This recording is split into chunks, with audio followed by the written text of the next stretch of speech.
your second favorite fanny pack wearing human.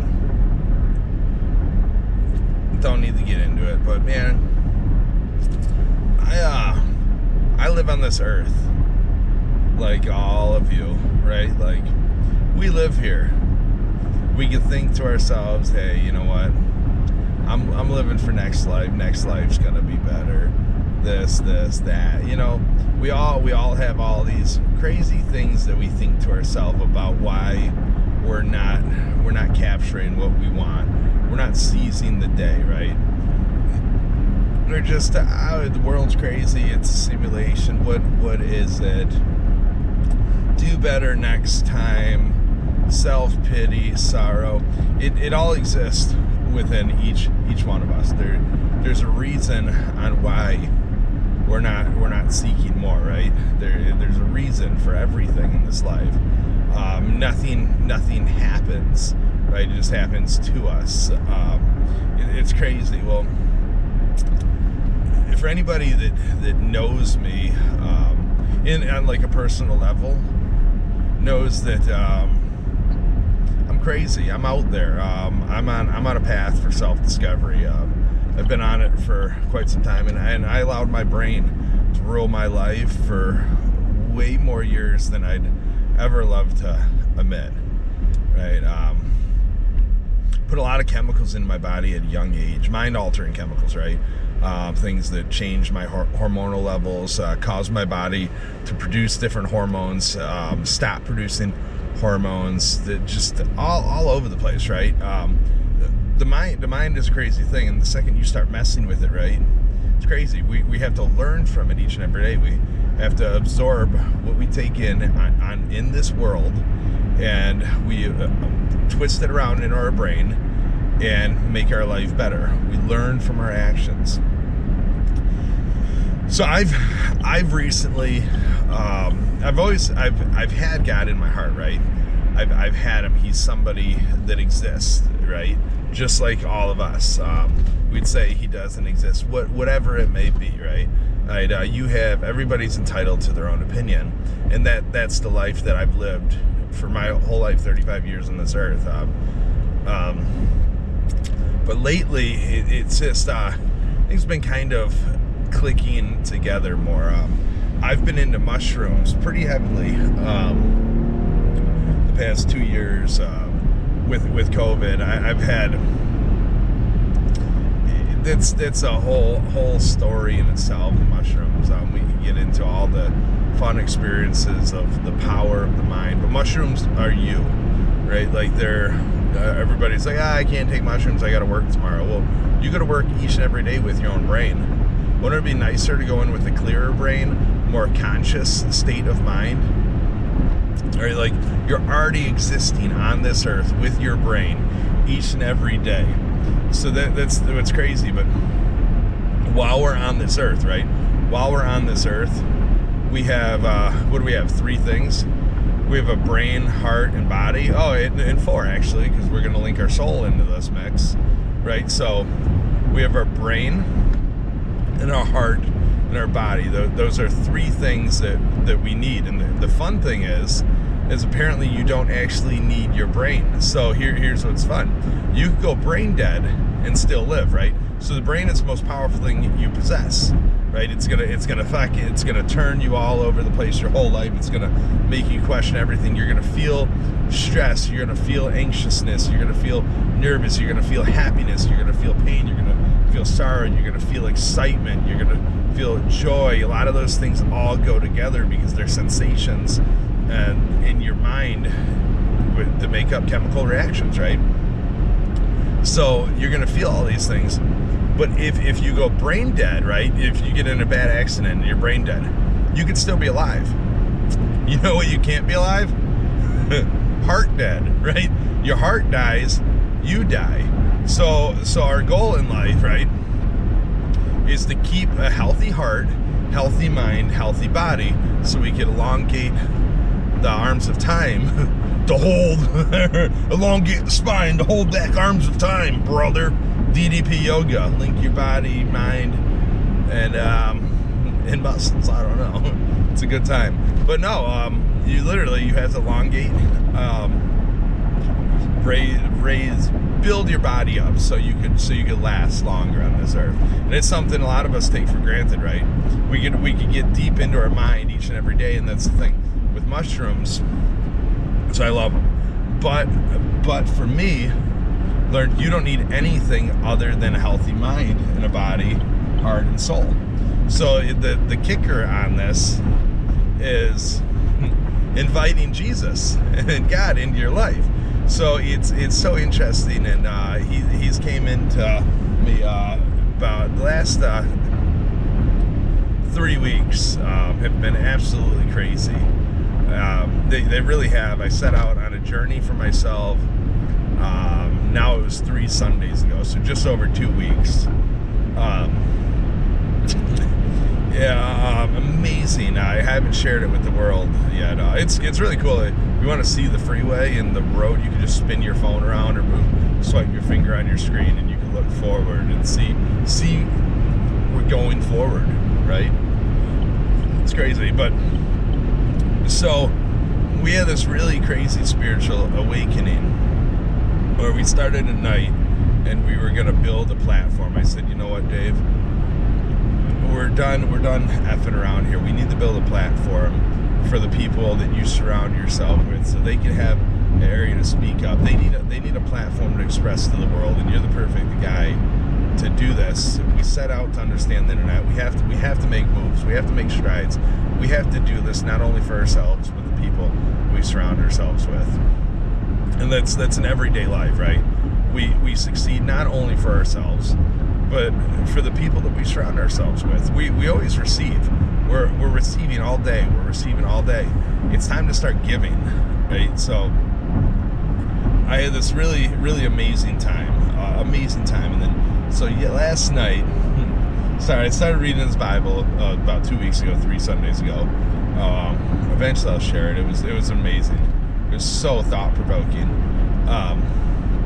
I've learned a lot. I learned about God's sense of humor. Learned a lot about the guy. It was amazing. So, dude, what the fuck? What is up with these people, man? They're just cruising along so slow. We just ripped on past them. Pushed my foot down to the floor to give the guy the shake. Sooner going 86. Certainly was a race. For Blazer to pass Malibu would be a big disgrace. Beep, beep, beep, beep. His horn didn't go beep, beep, beep. Oh, God. Hey, buddy, how can I get this car out of second gear? Oh, God. Oh, little Nash Rambler. But man, what's up? These guys are going so slow merging on this freeway. It's the semi's fault up here. But so last night, okay. So all goes round robin to Bud, Jonathan David Upshur. Man, he's a blessed soul. We're all that, but I've never fully understood somebody's true connection to God. So last night I took some mushrooms. It's funny, I only took one. I took one little mushroom, probably 0.4, if that. A little micro. And as I took this, so I had a very busy weekend. So on Friday night I was up till 6:15 in the morning. I blew up another computer on stream. I don't know what EMP Dave strikes again. So it was interesting. We actually had 3 streams that night because we had our final stream was us trying to just fix it while another guy was live streaming us. So regardless of that, I ended up staying in iProzy's channel till 5. We played Home Party, and then from 5 to 6:15 we just talked. So it was pretty interesting. Guy's been streaming for 9 years. I liked some of the cool stuff he put on his stream, and he ended up after when it was just a one-on-one, he ended up doing a audio visualizer that basically looked like my voice, because he didn't like how he was just on screen and you just hear my voice, nothing else. So he wanted to give me presence. So we did an audio visualizer. It was absolutely beautiful. So talking about this, and it was amazing. We went so deep into his mind, and then he was heartbroken because he realized that he had me muted on stream, which was great. He said 9 years he's never had an audio issue like that. I said, welcome to my world. I live in audio issues. So it's pretty funny, but which I do. It's crazy. I live in all kinds of computer issues. But so at the very end of the conversation, he said, wow, he was like slap happy. He couldn't believe how deep he took his mind during this conversation. We went deep. I like to challenge people. If we're going deep, I'm gonna bring you deeper. I'm gonna twirl around these thoughts to find out why these thoughts exist in your brain and how to put them out into the world and challenge, right? Thoughts and minds are made to be challenged. This is what cool. This is why fucking we're in a crazy world, because now a thought will destroy you. A thought comes out as a word. Words are the hardest things in the world to express, right? Thoughts are hard to put out there. So when you have a thought, you put it out, and now you're crucified by a fucking thought that is meant to change. Like, you could change your thoughts. So regardless, nor here nor there. He was like, wow. And I was like, welcome to my everyday life. This is what happens. We go deep. So I was exhausted from that, right? I got up at 10 a.m. Saturday morning after going to bed at 6. Hung out, played with Olive, Jamie. Ended up going to a family party at 5 to 11. Got home around midnight. I'm pretty sure we went to bed after that. I hope I did. I don't really remember. I was running on zero. I get up in the morning, show some houses at 11 a.m. Had to leave by 10. Showed houses till 3. Went bowling. So my body was exhausted. Regardless, we took you in a really round robin thing for this, but so my body was exhausted. So when I took those mushrooms, my body was rejecting them in my mind. My mind was having a problem going back and forth with my body, and they're saying, why are you doing this to me right now? My stomach, it was trying to absorb the little bit of toxicity that's in that mushroom, the little bit of it's not toxicity, the little bit of earth that's in that mushroom. It's trying to enter my body, the vibrations, and my mind was fighting it. It said, Dave, why are you doing this to us? We're already mentally exhausted. We have to go deeper into us. So it beat me up. I got very melancholy. I just kind of sat there. I was in my own head, and everything lately, every time I look around when I'm places, all I see is chemicals. I see depressants and alcohol. I see caffeine, chemicals, and energy drinks, and Coca-Colas, and shots. Everywhere I look, I just see negative things for us. You don't see any positive. You don't see water or anything. No, then I'm sitting here, I'm thinking, man, all we put in ourselves is stuff that's gonna shorten our time on this earth. And so I'm having this internal struggle with myself, and I'm sitting here, and I'm not down, but I'm kind of exhausted, and my brain is taking me to places that I'm already beat up from, man. I really am. And so it was a struggle all this day. I had like a little tear of happiness, because it wasn't actually, to be honest, I don't believe it was a tear of happiness. Normally I'll shroom out, and I'll drive around, and I'll listen to some Christian rock. I'll sit there with a tear of happiness, just pure excitement, euphoria. And this wasn't that. It was like a pain on this earth. All I wanted to do was grab that microphone. I'm the president of the league. I do motivational speeches throughout the things. And I haven't done one in probably 3 weeks. And 2 weeks, I did one on the mushroom night 3 weeks ago. Yeah, so I guess 3 weeks. So all I wanted to do was grab that mic, and I wish I would have. And I wanted to say, I want you guys to all look around this room today. Physical contact is a must in our world. It releases so much through the body and the mind. And I want you to look at your neighbor. Give them a hug. Pass out hugs. Let them know what it feels like. Let yourself know what it feels like for human connection. And I didn't. I kicked myself for that. But so I'm up bowling, right? I'm getting ready to bowl. Oh, and the song comes on about Eminem. Now, I'm bad with music. I'm bad with a lot of things. ADD mind, really bad. I don't even know. It's something mind. We all have a mind, right? We all have a body. We all have heart. We have a soul, right? So I'm over here, and this Eminem song comes on, and it's talking about sobriety, doing it all for him. And I'm looking around, and it's talking about this stuff. And now I'm already talking to myself, right? I'm having a conversation with myself, and I'm saying all I need is me. And then I think to myself, I'm like, all I need is have a clear mind, healthy body, healthy heart to give my soul the experience. What else is there? And then I'm sitting here and I think to myself, God. I think to myself, God. God helps with all of that. And Bud, Jonathan David Upshur, gets up next to me, and he's about to bowl. And I go, hey man, I go, what are your conversations like God like? And he goes, I just talked to him. He goes, you know what? He goes, think about, I go, do you ever ask him for things? And he goes, all the time. He goes, I ask him for what I need. And he goes, and you know what? He goes, and this is game 2. He hasn't bowled a single strike all night. It was so funny. And he says, God, he gives a prayer. He gives a freaking prayer to God, and he ends it with, give me the power to bowl a strike. I need this. And he goes and he bowls and he throws a strike. And I laughed. And at this point of the strike, it's the Eminem song. He says, and I do this all for you, or I do this all for him, either you or him.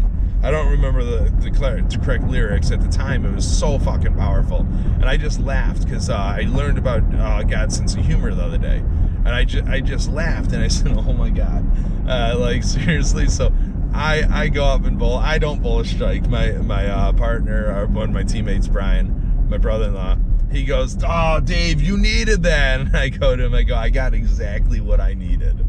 And I was just so like, so humbled and so just, it was connected at this point, because I was literally talking with him, and then Bud talked to him, and it was just so powerful. It was like, he was right there with us. And it was this amazing. And then Bud went back to just bowling Bud. He gets a strike, and then a few frames later, I'm up there again with him, and he looks at me and he prays again. And I say to myself, I'm like, no way. I'm like, God knows Bud doesn't need this. So Bud throws the ball. Bud's ball doesn't hook. It goes straight. Bud freaking throws this ball way to the right. It's a horrible ball. It cuts over and gets a strike. It cuts over, does a strike, and I'm like, what? I'm like, how? God, you didn't need that. You didn't need that. I was like, no way God's gonna give that to him. And he goes, bullshit. He goes, I needed that so bad. He goes, I'm bowling like complete shit, man. He goes, God knows I need that. And I'm just like, oh my God. I'm like, but he believes. He believes. So 3 weeks prior, or that Sunday, I was talking to Jeff Kettlehut, another crazy Christian. He was a youth minister growing up. He's like all of us. He's got his own sins, right? Throughout his life that he's working on. We all do that. It's crazy. Even the holiest of them all. You know, they have to work on life. So he tells me, we're talking about God's healing and sense of humor, and he goes, Dave, he goes, you got to think about this. He goes, all the big miracles, they happen in the Holy Lands. He goes, there's some miracles going on. He goes, when you're talking a Holy Land like Israel and Jerusalem, and he's like, what is it to bring somebody back from the dead? He goes, you got 50 full believers sitting around praying for that person. Scooch over. Yeah, I honked the horn. But the guy was in my lane. If you swooped around, you would have saw that. So he goes, what is it for God to bring somebody back from the dead when you're sitting around 50 believers? All they do is believe. He goes, people believe in the Bible. He goes, but they don't truly. He goes, they're like, oh, I read the Bible. I live by the Bible. He goes, it's a different world. He goes, you got some real believers. And he goes, it's different. And he goes, what is it? He goes, it's humorous. It's funny. It's funny for God to do that, because he's like, it's what is it? And so I was thinking about this, and I was telling my brother about this on the way home yesterday, my brother-in-law Brian. And I'm saying this, and he goes, Dave, those countries are full of war. Those countries are full of war. He goes, how is it that God is so present in those countries and they're full of war? I go, they're religious wars. I go, if we go all the way back to the Bible, King Herod, and I probably say the name wrong, but he wanted to kill just one man, because he didn't understand him. He was threatened by one man, so he seeked to destroy him. And it's like, so and that's a king. So now we go back to the present time, where people still they don't understand, and it's a war. It's religious wars. It's crazy. When you start digging in to the power that we could potentially gain. And I say gain because it's power. I believe accepting Jesus Christ, God, the Lord, our Savior, into our hearts, somebody who gave the life for us, for our sins, and that we were made. And I don't know a lot of stuff. I really don't. I'm just learning. I'm only on page 5. So we were made in His image, right? What is it? What is it to accept Him? It's not a lot. It's not asking a lot. We're already going to live, but why not give a little bit more meaning to this crazy life? Why not just give a little bit more meaning, a little bit more sunshine, a little bit more happiness, a little bit more euphoria, a little bit more understanding of our own minds? Yeah, it's a fun world. But all right, I'm pulling up to my destination. See you later. Bye, guys. Oh, shit.